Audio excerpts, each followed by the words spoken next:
bienvenue dans le deuxième épisode de J'irai fibrer chez vous. Là, on va en Bretagne, plus précisément à Saint-Brieuc, rejoindre l'équipe de EIMF. C'est parti.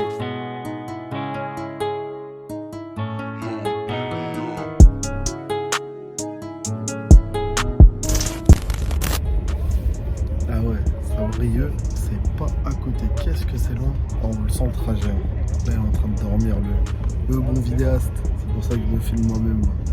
Là, tout à l'heure.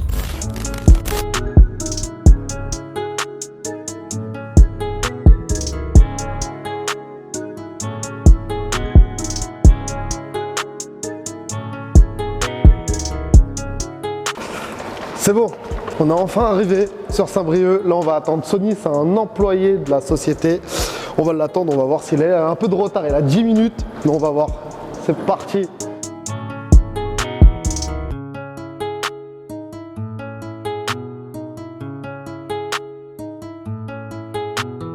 On est avec Sonny, il est venu nous chercher à la gare. Tu fais de la D1, D2 toi? Ouais, D2. De base? Ça fait combien de temps que tu fais ça? C'est ma 5e année. Tu faisais quoi avant? Avant, j'étais menuisier plaquiste. Ah ouais, rien à voir. Et là aujourd'hui, dis-moi ce qu'on va voir. On va voir quoi aujourd'hui? Nous, on a envie de savoir. Il y a une préparation d'armoire qui est en cours là. Ouais. Moi, je suis dessus. J'ai des collègues qui font des PB en souterrain et il y a une PA aussi qui est actuellement.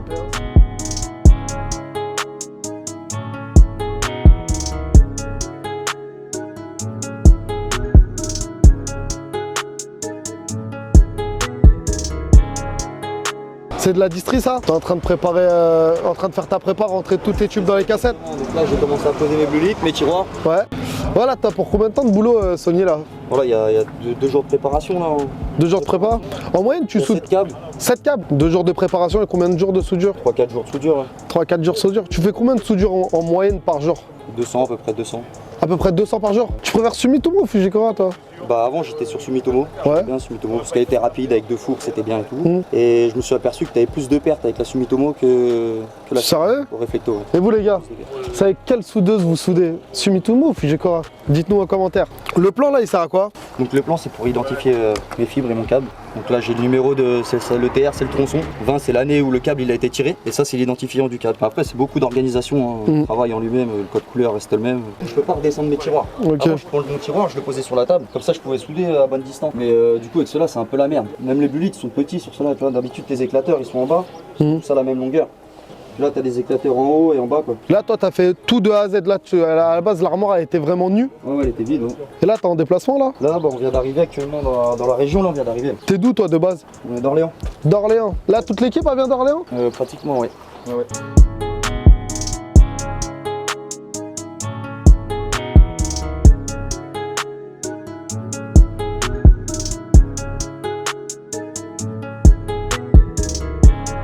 Là Sonny t'es en train de faire placer tes tubes dans le blue light? Ouais c'est ça. Et tu peux mettre combien de tubes dans un blue light? Alors c'est du module 6 dans mes 4, après ça dépend des tubes parce que des fois t'as des tubes... C'est du module 12? Non mais même en module 6 en fait t'as des tubes qui sont vachement gras. Ouais. Donc dans les cassettes tu peux positionner 2 blue litres. 2 blue light par cas. T'en mets 3 par 3 ou 2 par 2 pardon. Ouais. Ou sinon tu les mets par 4 en module 6 et par 2 en module 12. Et là, tu as une petite technique là, tu as des petits conseils à nous donner par rapport au blue light? Parce que moi, quand je faisais des PM, des fois c'était galère à rentrer mes tubes dans le blue light, soit ça. Les fibres, il faut bien qu'ils soient alignés. Ouais. Chaque fibre, je les mets un petit peu en décalé avant de les rentrer dans le blue light. Même des fois, je les dénude un petit peu. Ouais. Comme ça glisse un peu mieux au niveau des. Quand il y a des virages. Et puis bah, qu'elle soit pas pincée, qu'il n'y ait pas de. Si tu vois un trait blanc qu'elle est pincée, elle est morte. Elle est morte la blue light, tu peux la changer automatiquement? Faut la changer automatiquement. Donc, hey man! Non, hey man, c'est comment toi? Ça fait combien de temps ça fait combien de temps t'es dans la fibre? Ça fait bientôt 1 an. 1 an? Tu faisais quoi avant? Avant j'étais électricien, j'ai un bac plus 2 en technique. Ouais. Et j'étais en apprenti et après j'ai travaillé en maintenance chez Amazon. Bientôt 1 an, je suis dans la fibre. Une pige là, t'es avec lui? Ça se passe comment? En fait il nous passe un tronçon de PA à PB. Ouais. Du coup je m'organise, du coup je tape ma PA et après je vais taper tous mes PB, etc. Je fais opérer du genou, etc. et tout. C'est quoi? Dis-moi pas, ligament croisé, foot. Non, oui, du mini. Sans foot? Ouais. Ah, t'as raté ta carrière de sportif? Non, à la base, moi je suis pas footif, je suis pas footballeur, je suis boxeur. Arrête. Ouais. Et moi je fais de la boxe. Ouais. Quoi, taille? Non, c'est quoi, on est embourbé ou quoi? Perdu. Perdu? On est perdu, on est perdu. On est bloqué. Ah ouais, j'avais même pas vu. Mais là, je voyais, je me disais, y'a pas de chambre, y'a rien. Non. Bon, vous connaissez votre cher ami Kenny? On est perdu.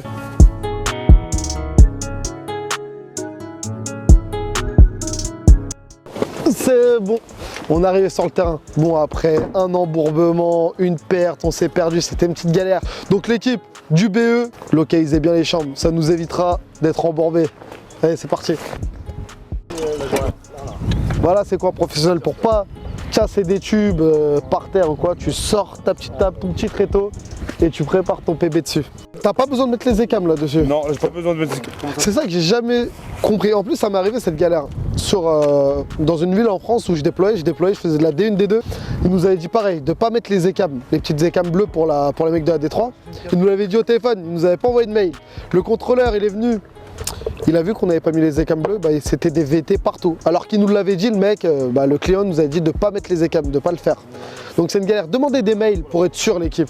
C'est important les mails. Au moins vous laissez une trace. Bon, on va voir si j'ai perdu la main pour les ouvertures de câbles, etc. Ça fait longtemps que j'ai pas fait d'extrémité. Donc là, il y a le porteur. Tu prends la marque du porteur. Tu fais ça comme technique ou pas? Ouais, avec le couteau, c'est ça. Boum, tu fais ta petite entaille. Question sécurité, on m'a toujours appris. Tu mets le câble en dessous de ton, excuse-moi, en dessous de ton bras. En fait là, en dessous. Et là tu recules un peu. Ah ouais? Tu dois comme ça. C'est vrai, comme ça les porteurs sont toujours derrière. Il ne peut pas revenir sur toi. T'as enregistré ou pas? Ça a été pas mal cette technique en question de sécurité. C'est vrai que les porteurs c'est dangereux quand ça arrive dans les yeux ou quoi, c'est une galère. Donc là on a fait notre petite entaille ici, notre petit repère il est là-bas. Ouais. On a fait notre petit repère. On va utiliser la méthode sécurité, on va l'appeler CQPB. On met les porteurs ici en dessous le bras. Boum, boum. Un peu de sport. 1, 2. Et on tire. Ça il est facile.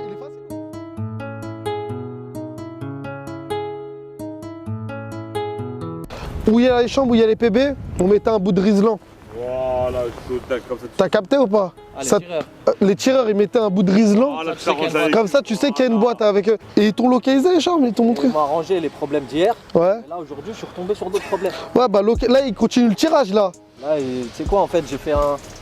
En fait, ils m'ont croisé un câble. Ouais, bah, c'est une galère. Ouais. Deux passages et la troisième a été croisée. Du coup, il doit tout retirer en arrière pour décroiser. Ouais, c'est une galère. On passe à la suite. Là, on a fait la black box, on a vu l'armoire. Là, on passe au PA. C'est parti. Alors, on balise. Il balise. Là-bas, là, on est en plein. Le PA, il est en plein sur la route. Donc, le balisage, c'est vraiment important. Les gars, surtout quand vous êtes en pleine chaussée, là, le PA, il est en pleine chaussée. Le balisage, c'est super important. C'est pour votre sécurité et celle des autres. L'IPR, ça sert aussi à ça. On fait passer l'IPR, l'équipe. Les fibreux font passer l'IPR totalement en ligne. C'est totalement pris en charge par son compte CPF aussi. Donc n'hésitez pas, contactez-nous, on gère tout ça. On va mettre le lien en description. Une fois balisé, on peut ouvrir la chambre. Donc là, on va chercher le marteau à plaque pour ouvrir la chambre.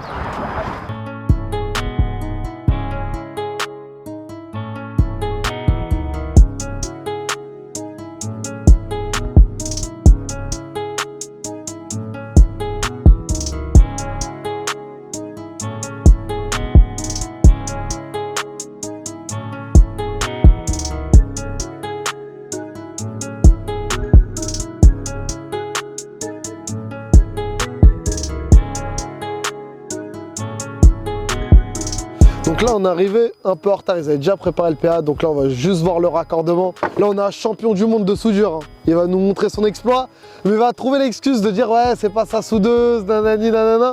On va voir ça là, ils vont faire un petit concours eux deux.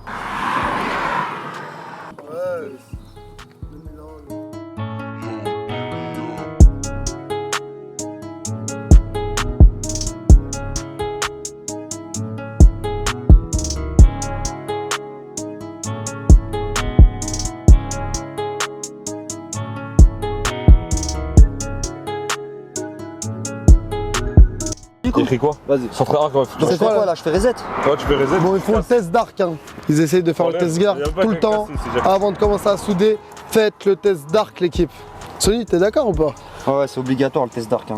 Ça sert à quoi? Par rapport à la température, la température, l'humidité et tout, c'est dur. Toi tu fais tout le temps toi le test d'arc? Je fais tout le temps, des fois même sur un 48 FO, je refais un test d'arc. Mais t'es pas sérieux? Si. Même sur un 48? Sur du transport ou de la distribution, ouais, t'es obligé.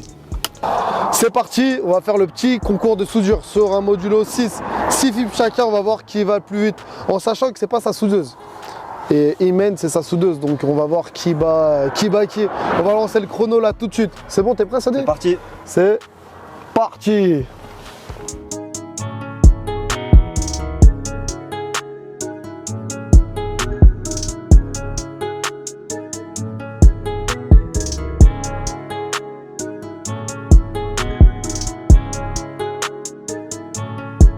Il lui reste 2 fibres, il a 4 minutes 36. Hein.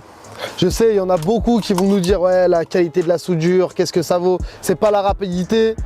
On va faire la réflecto. Vous allez voir par vous-même que ça va passer. De toute façon, là, sur le débit, on sait c'est une estimation de perte, mais la plupart des estimations de perte, là, ce qu'on voit, ils sont à 0,0. Donc c'est carré aussi. 7 minutes 30. Fier. Pour cette soudeuse. C'est pas ta soudeuse. Et c'était quoi le problème? Qu'est-ce qui t'a ralenti? Dis-nous tout. Le stress de la caméra. Eyman, on va voir, il va le faire en combien de temps? Toi, tu penses que tu vas le faire en combien de temps? Réellement? C'est pas dire réellement. Ouais. Pareil, aux alentours de 7-8 minutes, je pense. 7-8 minutes. C'est parti. Il est à 7 minutes 10. Il lui reste une seule soudure à faire. Sony, tout à l'heure, il était à 7,30. Il a clôturé le temps à 7,30. Est-ce qu'il va le battre? Va-t-il le battre? Va-t-il gagner? Fini. C'est fini? Fini. 7 minutes 24. Je répète, 7 minutes 24. Le gagnant, vous avez un mot à dire ou pas? C'était un combat très serré? Ouais, le combat très serré. 7-24, 7-34. 7,34. Là, la soudeuse a été encrassée, c'est pour ça que t'as pas réussi. Ouais. Et toi, c'est quoi ta technique pour nettoyer la soudeuse? Ça enlever toutes les petites poussières qu'il y a à l'intérieur et autour. Ouais. Donc du coup, t'as des petites poires pour presser, mais ça envoie pas assez d'air. Donc toi, tu fais quoi? Donc du coup, j'ai pris une petite pompe à pied pour gonfler les matelas. Nickel, super. Et là, t'es sûr que c'est nettoyé ou pas? Parce que bon, on m'a tout le temps dit de pas mettre d'air comprimé dans la soudeuse. C'est vrai ça ou pas? Ouais, c'est vrai, mais ça, c'est pas de l'air comprimé, ça. Ça, c'est de l'air. L'air sec, Et tu vois la différence, toi? bien sûr. En fait, t'as plein de petites poussières qui se foutent sur tes caméras. Ouais. Donc du coup, tu passes un coup d'air, tes caméras. Toi, sinon, généralement, tu la nettoies vraiment tous les jours, ta soudeuse? Bah, tous les jours, je démonte ça, je démonte les électrodes. Mon tour, non. Tous les jours? Tous les jours, et je nettoie les petites caméras avec des petits cotons exprès. C'est dingue ça, tous les jours. C'est rare d'avoir une Quand tu console. fais beaucoup de soudure à la journée, t'es obligé. Ok, c'est bon, ils ont fini, on clôture.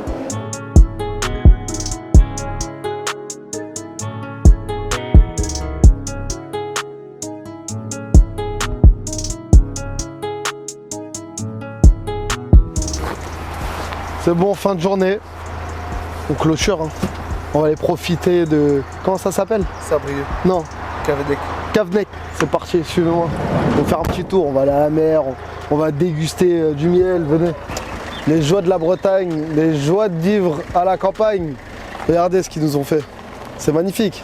On prend, on se sert, ah mince, et on paye directement dans la petite boîte. Donc nous on va prendre un miel.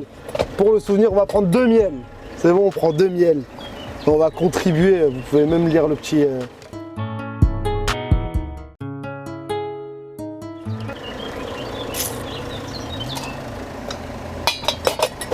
Allez, c'est parti. On va à la plage maintenant.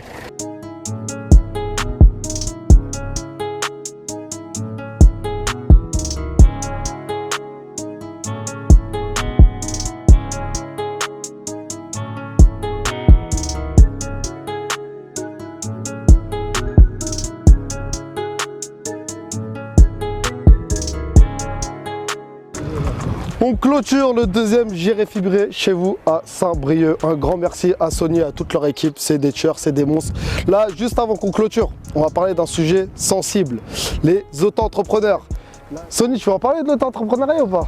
Toi, t'en penses quoi réellement là? Bah, moi, c'est pas que je suis contre. C'est Ouais. que en tout ce qui est Détroit et tout, il y a beaucoup de malfaçons avec des auto-entrepreneurs. C'est vrai que tu vois, tous les sujets, même par rapport aux réseaux sociaux, tout ce qu'on voit, les dégradations des PMZ, soit des PMZ ou même chez le client. Donc je pense qu'il y a un manque de suivi sur les auto-entreprises. Ils devraient plus être formés avant de pouvoir se lancer aussi rapidement Que maintenant, ouais. que maintenant. Parce que là, il y a beaucoup. Nous, c'est pas trop notre cas dans la D2. Dans la D2, D1, on n'a pas trop d'auto-entrepreneurs. Mais en D3, il y en a pas mal et ouais, il y a beaucoup de malfaçons. Ouais. Il y a beaucoup de malfaçons à cause des auto-entrepreneurs. Mais il y a des bons Il y a auto-entrepreneurs. des bons auto-entrepreneurs comme il y a des mauvais, comme des bons salariés. Et des Ouais, des mauvais mauvais, c'est salariés. comme partout. C'est comme partout, mais c'est vrai que je trouve qu'on peut vite se lancer en auto-entreprise et sans être formé, du coup, c'est ça qui C'est un pose problème, ouais. Ouais. Exactement. Ouais, merci beaucoup, mon bon Sony. C'est cool, merci l'équipe. Un grand merci à l'équipe de EIMF, vous avez assuré pour l'accueil. Malheureusement, le patron n'était pas là. C'est Sony, le chef d'équipe, qui nous a accueillis. Un grand merci à lui et pour son accueil et à toute son équipe. Grande force!